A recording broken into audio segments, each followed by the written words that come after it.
Hello students, welcome to 12th standard subject economics.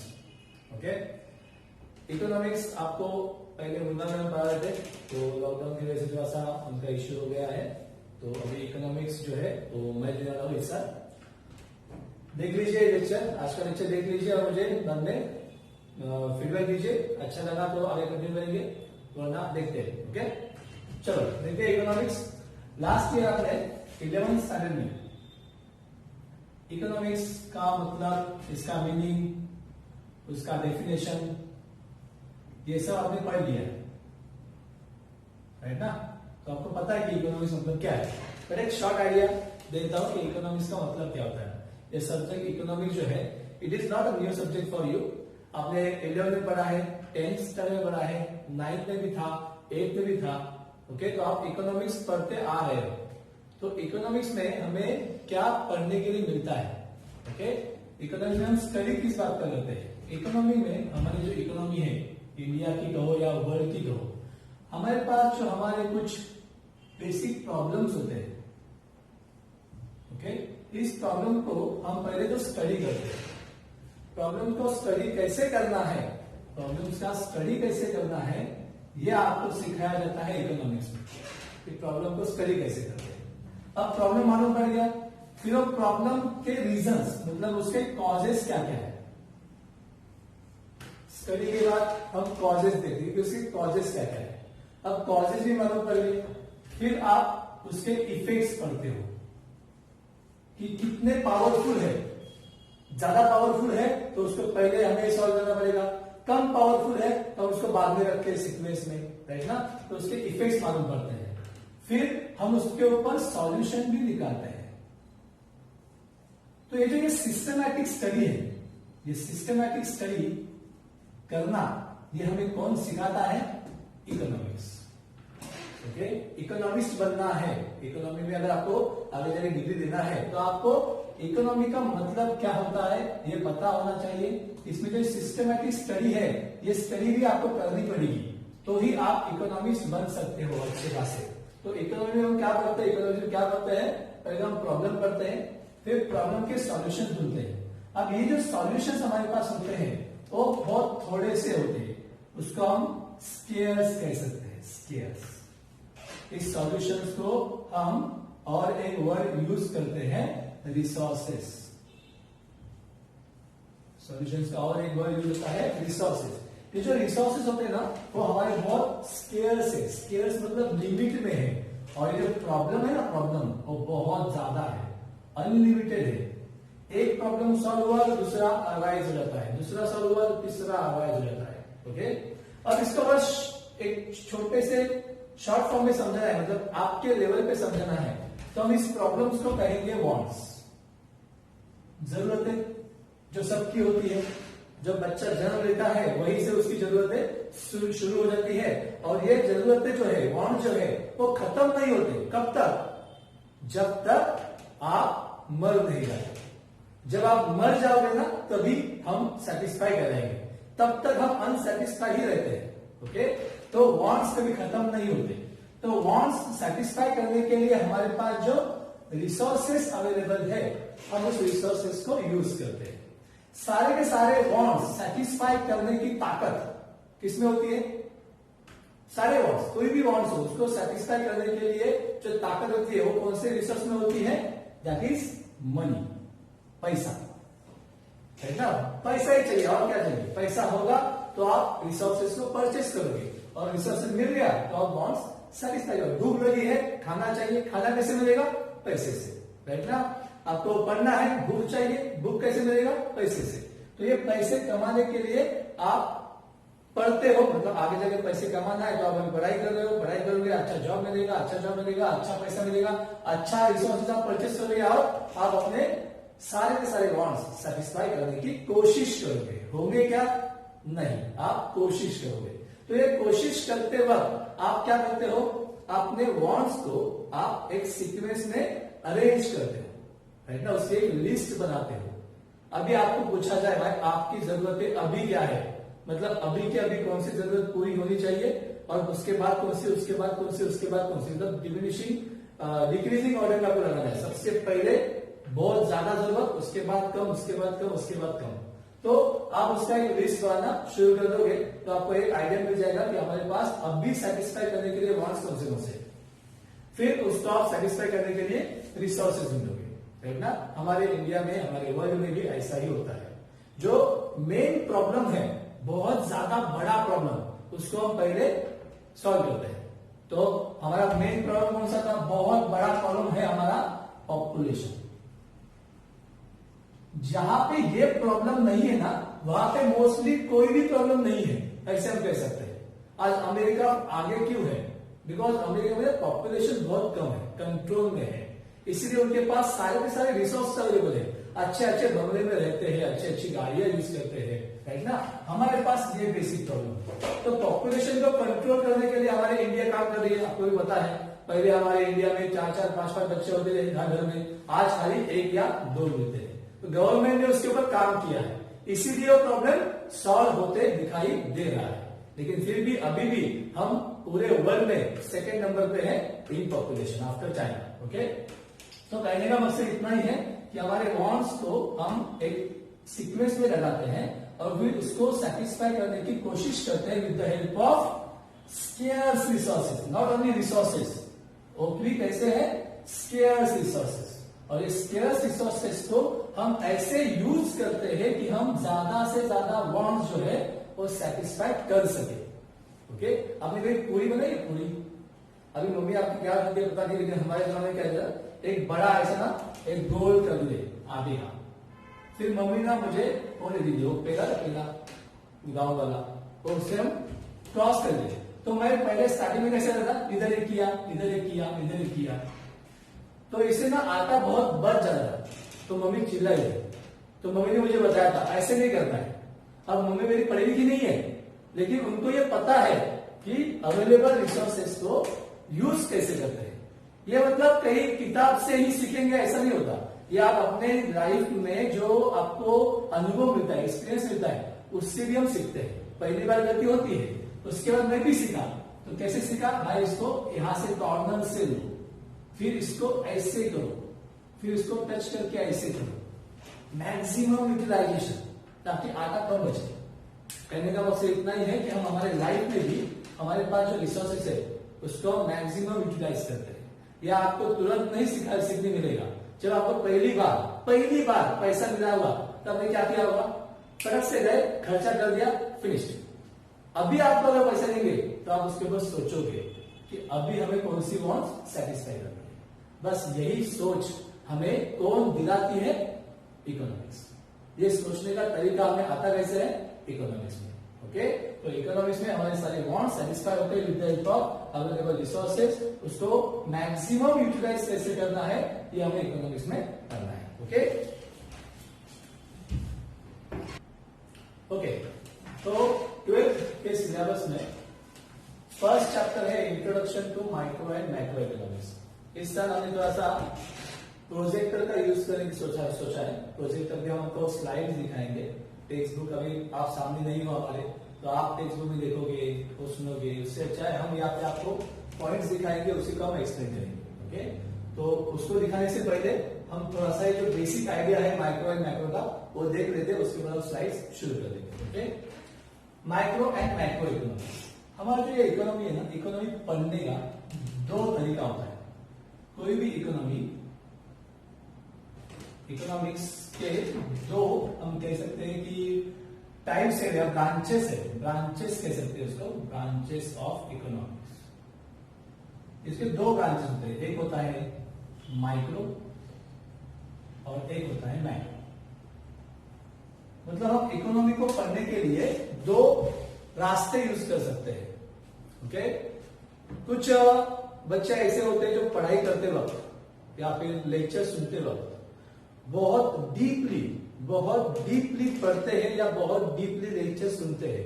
मतलब word to word वो सुनते हैं, मतलब वो बारीक से बारीक गलती या फिर हम कह सकते हैं, या फिर गलती नहीं कह सकते, मतलब बारीक से बारीक पॉइंट्स वो ढूंढते हैं, निकालते हैं, उसके मीनिंग्स वो ढूंढते हैं। वो ऊपर नहीं पढ़ते। और कुछ बच्चे ऐसे होते हैं जो ऊपर पढ़ते हैं, कुछ बच्चे तो ऐसे होते हैं जो खाली पॉइंट्स ही पढ़ते हैं।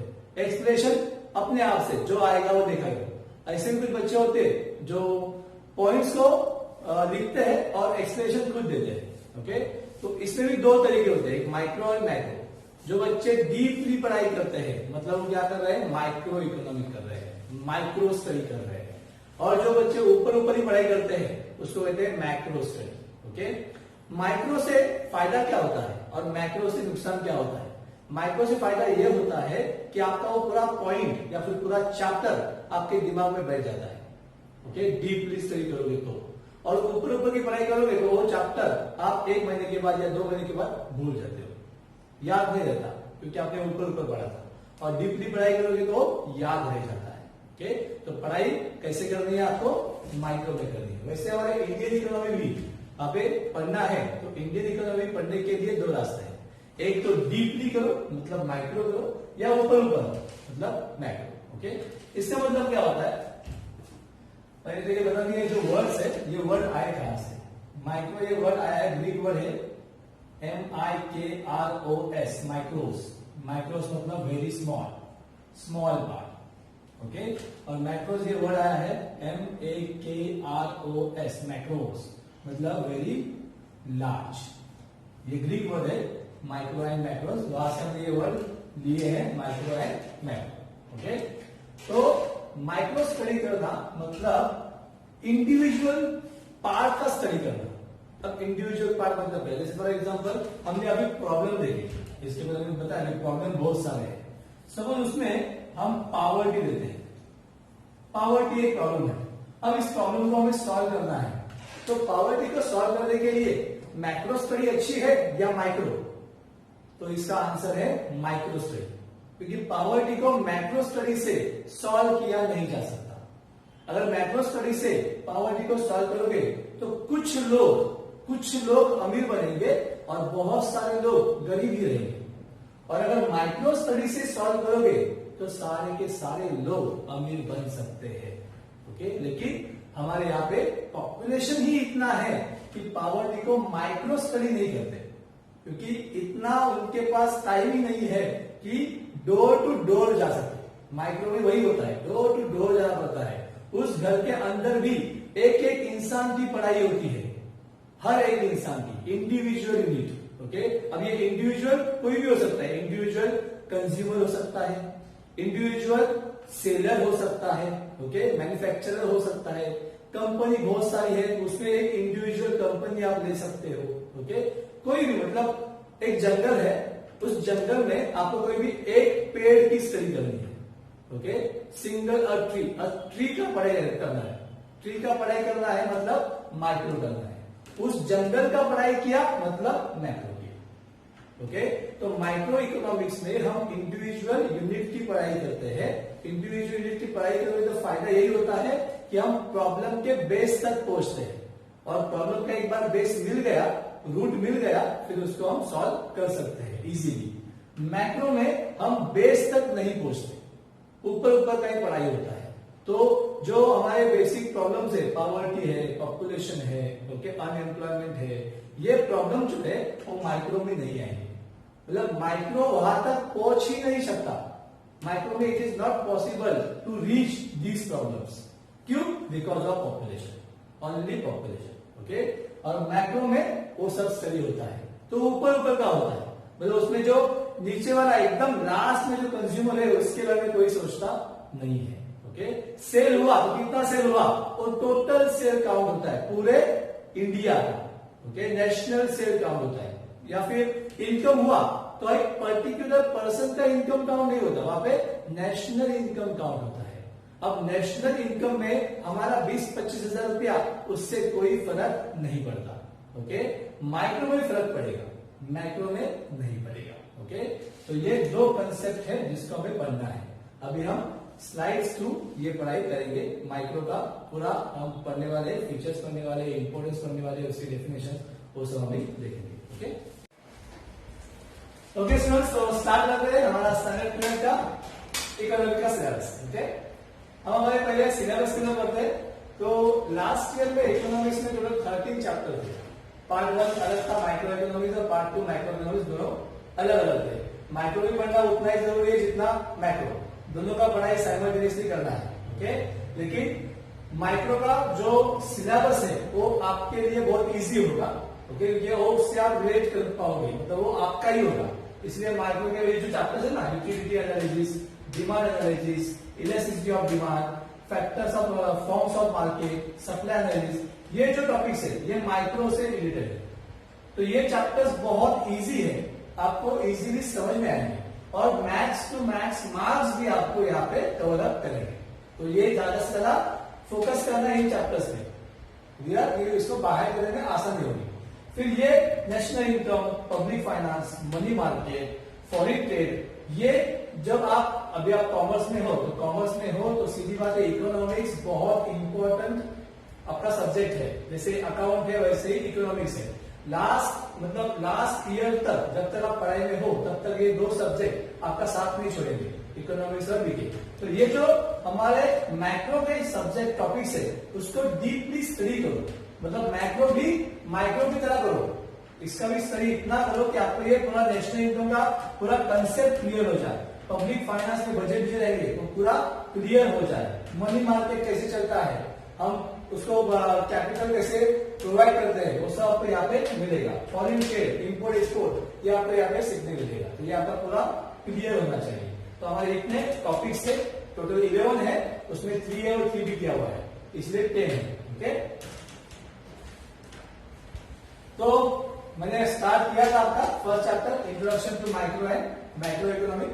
देखते हैं हम माइक्रो, हमने पहले बताया था कि माइक्रो और मैक्रो ऐसे दो ब्रांचेस है इकोनॉमी पढ़ने के लिए, ओके। जिसमें micro economics and macro economics are two main branches of modern economics. The term micro is derive from Greek word micro, मैंने आपको बताया था माइक्रो मतलब क्या, विच मीन्स स्मॉल और मिलियन पार्ट। मिलियन मतलब क्या, 1/1 मिलियन, 1 का भी 1 मिलियन पार्ट, जैसे 1/2 कहते हैं, 1/3 कहते हैं, वैसे 1/1 मिलियन। उसके बाद मैक्रो जो है, मैक्रो का मतलब होता है very large. It is derive from the Greek word macros, MAKROS। Macros मतलब क्या, लार्ज। तो ये माइक्रो मतलब स्मॉल एंड मैक्रो मतलब लार्ज, ओके। तो क्या क्या पढ़ते हैं हमने जो देखा था। अब हम पहले हम माइक्रो इकोनॉमी को डीपली स्टडी करेंगे, मतलब उसका कंसेप्ट क्लियर करेंगे और फिर मैक्रो की तरफ बढ़ेंगे, ओके।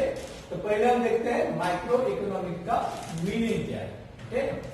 माइक्रो मतलब क्या, हमें बताया स्मॉल पार्ट, ओके। अब स्मॉल पार्ट किसका, of a thing. Micro economics deals with small part. Micro का मतलब क्या होता है, small part of a thing, कोई भी चीज का एक छोटा सा पार्ट। तो ये किसके साथ डील करता है, हमारा जो नेशनल इकोनॉमी है उसका स्मॉल पार्ट। अब ये स्मॉल पार्ट क्या हो सकता है, मतलब इसमें हम कौन सा स्टडी करेंगे, so it studies the economic action and behaviour of individual. Individual क्या, इंडिविजुअल यूनिट में क्या क्या आ सकता है, जैसे कंज्यूमर आ सकता है, इंडिविजुअल प्रोड्यूसर हो सकता है, कंज्यूमर मतलब परचेस करने वाला बायर, प्रोड्यूसर म्हणजे जो प्रोड्यूस करता है, प्रोडक्शन देता है, या कोई कंपनी हो सकती है, फर्म हो सकता है, या फिर बहुत ही important fact, price of a particular commodity और अ फैक्टर। कमोडिटी का प्राइस कैसे फिक्स करते हैं ये भी आपको माइक्रो इकोनॉमी बताती है, सिखाती है। कोई भी फैक्टर हो, फैक्टर मतलब क्या, factors of production. Factors of production मतलब क्या, प्रोडक्शन में जो जो इस्तेमाल होता है, लैंड, लेबर, कैपिटल और एंटरप्रेन्योर, इनका जो रिवॉर्ड है, उनका जो पेमेंट है वो कैसे निकालते हैं, ये भी आपको माइक्रो इकोनॉमी में पढ़ने मिलेगा। So it is very important concept, okay. Next, अब इसके कुछ डेफिनेशन दिए हुए हैं, लास्ट ईयर में भी माइक्रो इकोनॉमिक के डेफिनेशंस थे, इस साल आपको खाली 2 डेफिनेशन है। हाँ, तो sorry for disturbance.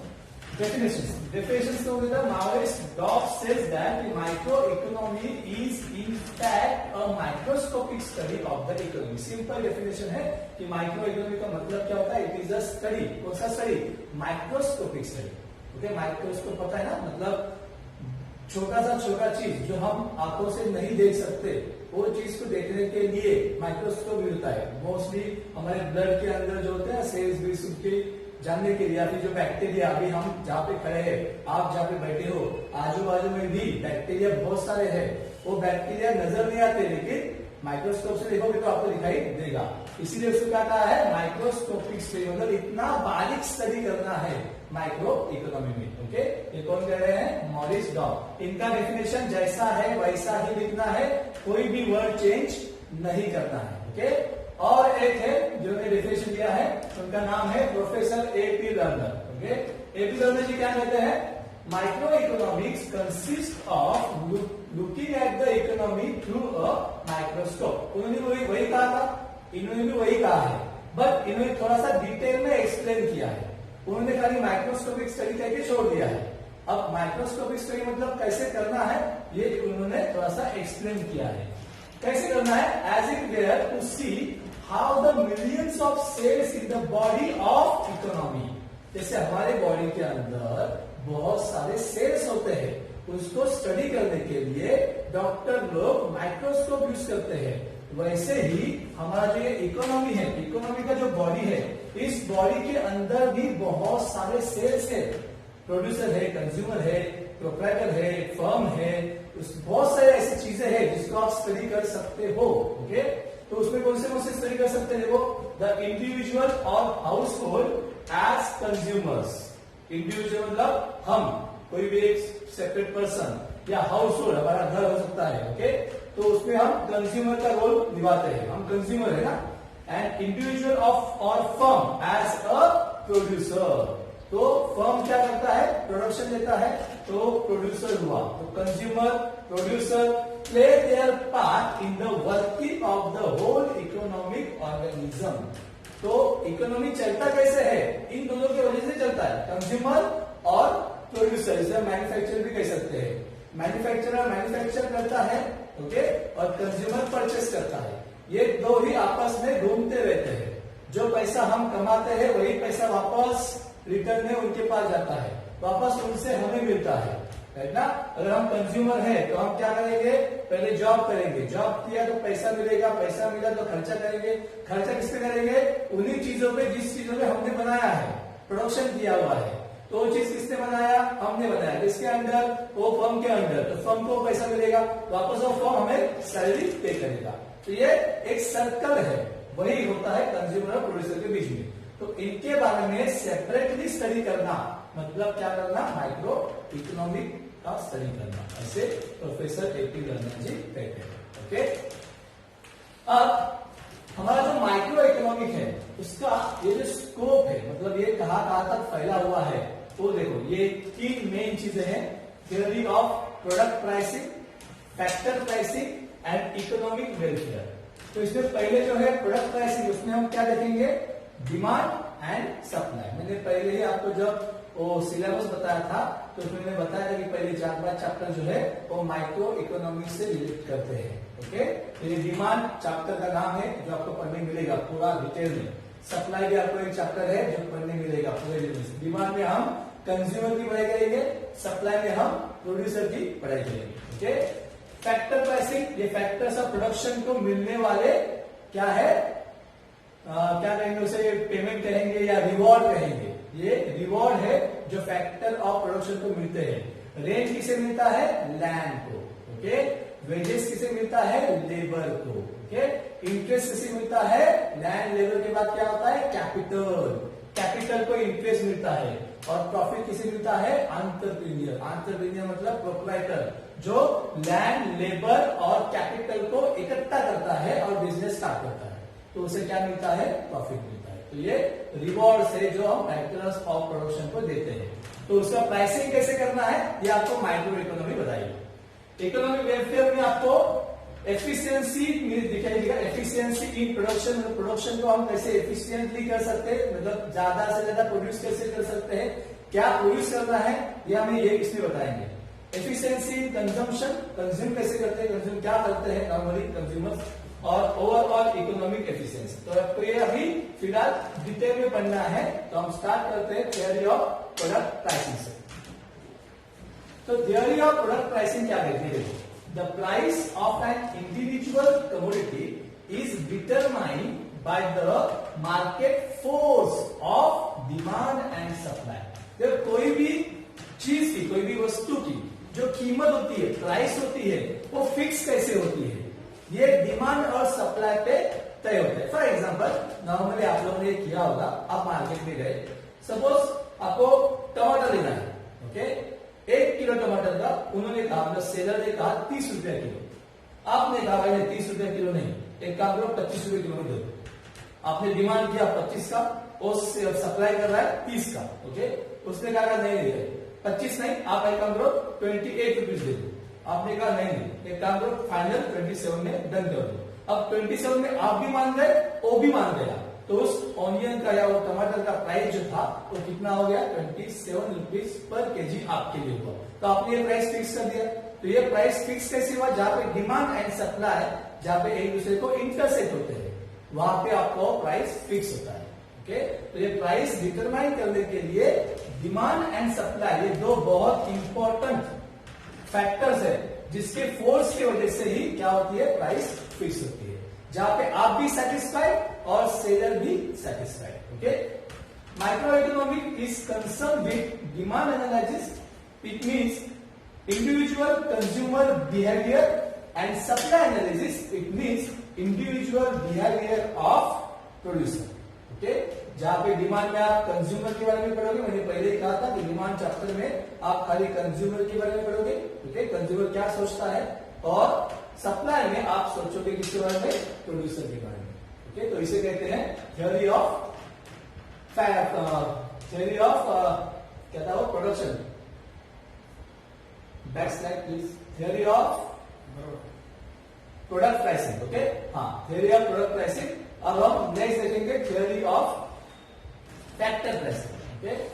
Theory of factor pricing में in micro economics land, factors of production, तो फैक्टर्स ऑफ प्रोडक्शन में क्या क्या आते हैं, land, labour, capital and entrepreneur, okay. इसे प्रोनाउंस करते हैं एंटरप्रेन्योर, नॉर्मली हम पहले से एंटरप्रेन्योर कहते हैं, तो इसका प्रोनाउंसिएशन है entrepreneur, okay. Land, labour, capital and entrepreneur are the factors that contribute to the production process. Production करने के लिए इन चारों का एकत्र आना बहुत इंपॉर्टेंट है। अगर चारों में से एक भी मिसिंग होगा तो प्रोडक्शन नहीं हो पाएगा, ओके। तो इसमें से जो लाइव फैक्टर होता है वो ये होता है एंटरप्रेन्योर। तो ये इन तीनों को मैनेज करता है, इन तीनों को इकट्ठा आता है। एंटरप्रेन्योर लेबर भी लाइव होते हैं, बट लेबर कभी प्रोडक्शन स्टार्ट नहीं करते, खुद स्टार्ट नहीं करते, उनको करना पड़ता है, तो उनको बताना पड़ता है कि आपको ये प्रोडक्शन देना है, तो उनको मैनेज कौन करता है, एंटरप्रेन्योर, ओके। तो इन चारों को कुछ ना कुछ तो रिवॉर्ड मिलेगा। एक बार प्रोडक्शन हो गया तो प्रोडक्शन के बाद इनको क्या मिलेगा, रिवॉर्ड मिलेगा। तो रिवॉर्ड कैसे मिलेगा, micro economics helps in determining the factor rewards for land, labour, capital and entrepreneur in the form, क्या क्या मिलता है, लैंड जिसका है उसे क्या मिलेगा, रेंट मिलेगा, जगह यूज किया तो रेंट मिलेगा। उसके बाद लेबर यूज किया तो लेबर को क्या मिलेगा, वेजेस मिलेगा, ओके। कैपिटल, पैसा डाला, पैसा कौन डालेगा, एंटरप्रेन्योर डालेगा, तो इस कैपिटल के ऊपर क्या मिलेगा, इंटरेस्ट मिलेगा, ओके। और जो एंटरप्रेन्योर खुद वहां पे काम कर रहा है उससे क्या मिलेगा, प्रॉफिट। जैसे हम भी बोल रहे हैं एंटरप्रेन्योर है, हम क्लासेस चला रहे हैं, ओके। तो हमारे पास लैंड हमने ले लिया, गाड़ा ले लिया है, उसके बाद लेबर फोर्स है हमारे पास, जो टीचर्स है उनको अभी लेबर नहीं कहेंगे क्योंकि वो थोड़ा सा हायर लेवल पे है, ओके। तो वो हमारे पास काम कर रहे हैं, तो उनको हम क्या देते हैं, वेजेस नहीं देते, उनको हम सैलरी देते हैं, रेम्यूनरेशन देते हैं, ओके। कैपिटल यूज किया उसके हमें इंटरेस्ट, वो जो फर्म है, वो कंपनी है, वो इंटरेस्ट पे करेगी, और हमें एंटरप्रेन्योर का क्या मिलता है, प्रॉफिट मिलता है, ओके। ये हो गया हमारा थियरी ऑफ फैक्टर प्राइसिंग। अब नेक्स्ट है theory of economic welfare. Economic welfare, welfare मतलब अच्छा खासा एक समाज अच्छा होना, समाज को अच्छे दिशा में लेके जाना, हम वेलफेयर कहते हैं।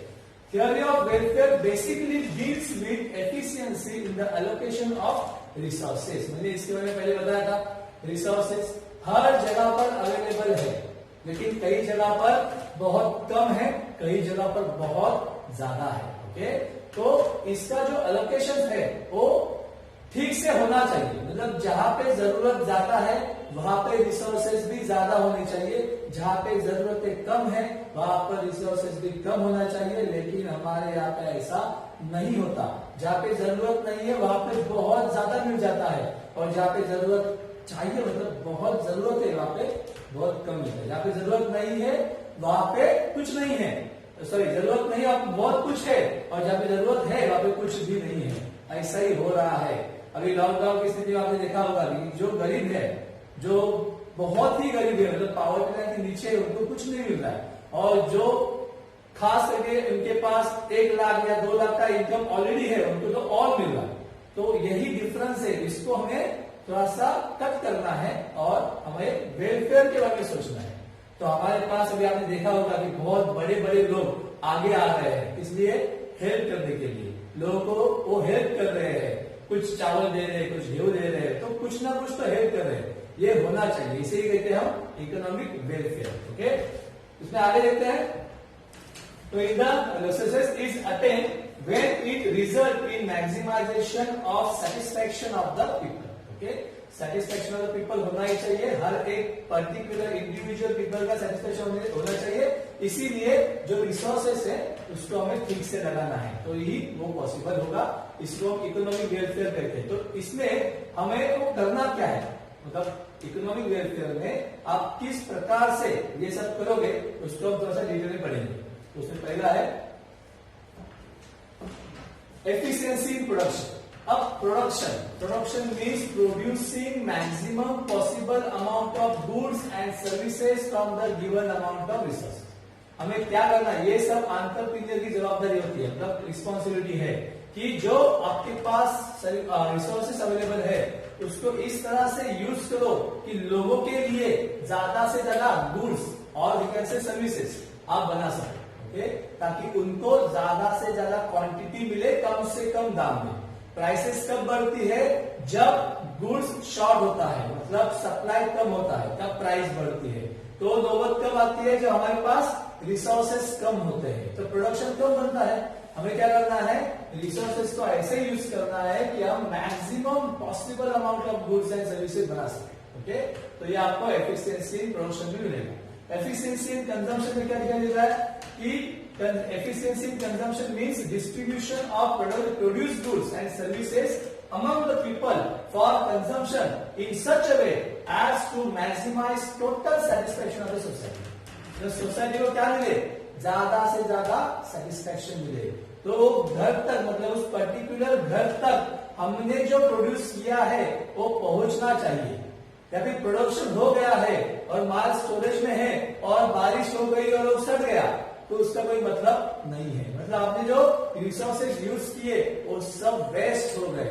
हमें वेस्ट नहीं करना है, हमें क्या करना है, उसको लोगों तक, सही घर तक हमें उसको पहुंचाना है। उसी को कहते हैं consumption, efficiency in consumption. Overall economic efficiency, it means the production of those goods which are most desire by the people. अब गुड्स बनाते हैं, फैक्ट्री वाले भी गुड्स बनाते हैं। पहले आपने देखा होगा कि पहले हमारे पास एग्रीकल्चर सेक्टर जो था, प्राइमरी सेक्टर, वो बहुत ज्यादा था। फिर सेकेंडरी सेक्टर उससे कम था, थर्ड टेरिटरी सेक्टर तो उससे भी कम था। आज उल्टा हो गया है, आज एग्रीकल्चर सेक्टर जो है, प्राइमरी सेक्टर, वो बहुत कम हो गया है, और सर्विस सेक्टर जो है वो बहुत ज्यादा हो गया है। मतलब हम इस पे काम नहीं कर रहे, हम इकोनॉमिक वेलफेयर के बारे में नहीं सोच रहे, हम खाली हमारे प्रॉफिट के बारे में सोच रहे हैं। तो हमें करना क्या है, आज देखो आप लॉकडाउन की वजह से बहुत लोग आज गांव जा चुके हैं। गांव जाकर अगर उन्होंने भी ये सोचा कि हम हमारे गांव में ही कुछ खेती करें या फिर कुछ ऐसे मतलब प्रोडक्शन दे जिसकी वजह से हमें उतना ही पैसा मिले जितना बम्बई में मिलता है, तो हमारा जो इकोनॉमिक वेलफेयर है वो बहुत सुधर जाएगा, बहुत अच्छी तरह से हो जाएगा। हमारा एग्रीकल्चर सेक्टर जो है वो वापस बढ़ना स्टार्ट होगा, and that is very much important. अभी इंडिया में वही प्रॉब्लम हो रहा है कि बहुत सारे लोग विलेज से शिफ्ट हो रहे हैं मुंबई में, तो कम हो और सारे के सारे लोग वापस अपने विलेज शिफ्ट हो जाए, उनको गवर्नमेंट थोड़ा हेल्प करेगी और वहीं पे अगर उनको कुछ सेटअप करके दे देगी तो ये हमारे लिए बहुत ही अच्छा हो जाएगा। जो हम ये पढ़ रहे हैं ना इकोनॉमिक वेलफेयर, ये इससे ही रिलेट करता है। तो डिजायर, जो पीपल डिजायर करते हैं, मतलब लोगों को जो चीजें चाहिए उन गुड्स को बनाना है, ना कि उन चीजों को जिस चीजों से हमें ज्यादा से ज्यादा प्रॉफिट मिलता है। जैसे फ्रिज है, कार है, गाड़ियां है, ये सब लग्जरियस गुड्स है, इनकी जरूरत नहीं है। अभी खाने के लिए अनाज नहीं है, उनका प्रोडक्शन होना चाहिए। ओके, जो घर बनाते हैं तो घर में भी मतलब नॉर्मली जो फूड शेल्टर, ओके, ये जो बहुत इंपॉर्टेंट चीजें हैं उनको पहले हमें प्रोडक्शन देना है, वो सर्विसेज पहले देती है। तो लोगों को जो चाहिए वो बनाओ, उसके बाद आपको प्रॉफिटेबल चीजें बनाओ, चलेगा। तो एफिशिएंसी इन प्रोडक्शन, कंजम्पशन और ओवरऑल इकोनॉमिक एफिशिएंसी हमें ये यहाँ पे माइक्रो में स्टडी होती है इसकी। तो इससे ये मालूम पड़ता है कि the focus of micro economic is mainly confined to price theory and resources allocation. तो मेन स्टडी मतलब मेन फोकस जो है इसी पे है, प्राइस थियरी और रिसोर्सेज। ये खास करके ज्यादा से ज्यादा क्या हो रहा है, resources allocation. Okay, it does not study the aggregates. Aggregate मतलब होल, एग्रीगेट का मतलब होता है whole, okay, relating to the whole economy. This approach does not study national economic problems। मैंने पहले ही कहा था कि जो बड़े बड़े प्रॉब्लम है, देश की जो प्रॉब्लम है, वो प्रॉब्लम्स माइक्रो में स्टडी नहीं होते, हो ही नहीं सकते, पॉसिबल ही नहीं। ओके, तो अनएम्प्लॉयमेंट है, पॉवर्टी है, इनइक्वालिटी ऑफ इनकम है, ये सब स्टडी कहाँ पे होती है, मैक्रो में होती है। Okay, theory of growth, theory of business cycles, monetary and fiscal policies are beyond the limits of micro economy। ये माइक्रो इकोनॉमी के अंदर आ ही नहीं सकती, पॉसिबल नहीं, क्योंकि माइक्रो में छोटी से छोटी चीजों को स्टडी करना पड़ेगा और जब तक वहां पे पहुंचोगे यहाँ पे हमारी इकोनॉमिक पॉलिसी चेंज हो जाएगी, कुछ नहीं रहेगा। ओके, पॉपुलेशन काउंट करते पता है ना, पॉपुलेशन जब काउंट होता है, सेंसस होता है, तो सेंसस खत्म होने तक कितने लोग बढ़ जाते हैं वो पॉसिबल ही नहीं करेक्ट फिगर देना। भले अभी 2021 में सेंसस होगा, लेकिन जो सेंसस आएगा वो परफेक्ट होगा क्या, नहीं, क्योंकि वो खत्म होने तक, क्योंकि वो माइक्रो में होता है, मतलब घर घर जाकर हम काउंट करते हैं, मतलब माइक्रो स्टडी हो गया। तो माइक्रो स्टडी में रिजल्ट जो मिलता है ना वो बहुत स्लो मिलता है, और वो रिजल्ट मिलते वक्त मिलने के लिए जो समय लगता है, उस समय के बीच में बाकी की जो इकोनॉमिक पॉलिसी है वो चेंज हो जाती है।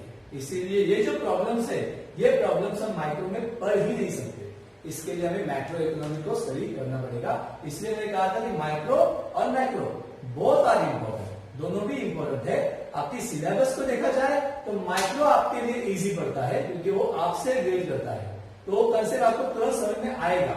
मैक्रो पूरे नेशन से ये अटैच होता है, तो इसीलिए वो समझने में टाइम जाएगा, लेकिन समझना तो उसको भी है।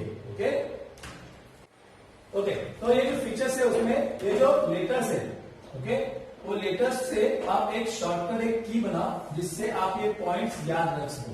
ओके, तो मैंने इस पे बनाया हुआ है बाईपास पुल। ओके, आप अपने हिसाब से कुछ भी बना सकते हो, बस उसको याद रखना है ताकि ये पॉइंट्स याद रह सके। तो B stand for based on certain assumption, I stand for study of individual units, P stand for price theory, A stand for analysis of market structure, A stand for S stands for slicing method, okay, P stand for partial equilibrium, U stand for use of marginalism principle and L stand for limited scope। इसको आप अगर पहले ये दूसरा ये तीसरा ये ऐसे जंबलिंग करोगे तो चलेगा, कोई प्रॉब्लम नहीं है। मतलब बी से पहला लिख दिया, आई से दूसरा लिख दिया तो भी चलेगा। बस इससे क्या होता है, इससे एक हेल्प मिलती है कि हमें पॉइंट्स कौन से लिखने हैं। एक बार पॉइंट्स आ गए तो उसके बाद उसको एक्सप्लेन कर सकते हो, वरना पॉइंट्स ही याद नहीं आ रहा है तो एक्सप्लेनेशन नहीं हो सकता। ओके, तो ये स्टार्टिंग का बहुत इंपॉर्टेंट होता है। उस पर एक बार ऐसे हुआ था कि एक क्लासरूम में बच्चे बैठे थे, एग्जाम का पढ़ाई मतलब लिख रहे थे एग्जाम, तो आगे वाले बच्चे को कुछ स्टार्टिंग का याद नहीं आ रहा था, तो उसने पीछे वाले बच्चों ने पूछा, भाई इस क्वेश्चन का आंसर का स्टार्टिंग बता, स्टार्टिंग। तो बुलबुल ने कहा 2। अब सोचो ऐसा आपके साथ हो जाए तो स्टार्टिंग ही याद नहीं आ रही है। होता है ऐसे बहुत सारे, मेरे साथ हुआ था, बहुत सारे लोगों के साथ होता है कि स्टार्टिंग का ही याद नहीं आता, आगे का पूरा याद होता है लेकिन स्टार्टिंग भूल जाते हैं, पॉइंट भूल जाते हैं, कैसे लिखेंगे? इसीलिए इसको याद रखने के लिए मैंने तो ये किया हुआ है, आप अपने हिसाब से कुछ भी कर सकते हो। ओके, तो अब इसको हम डिटेल में स्टडी करने वाले हैं।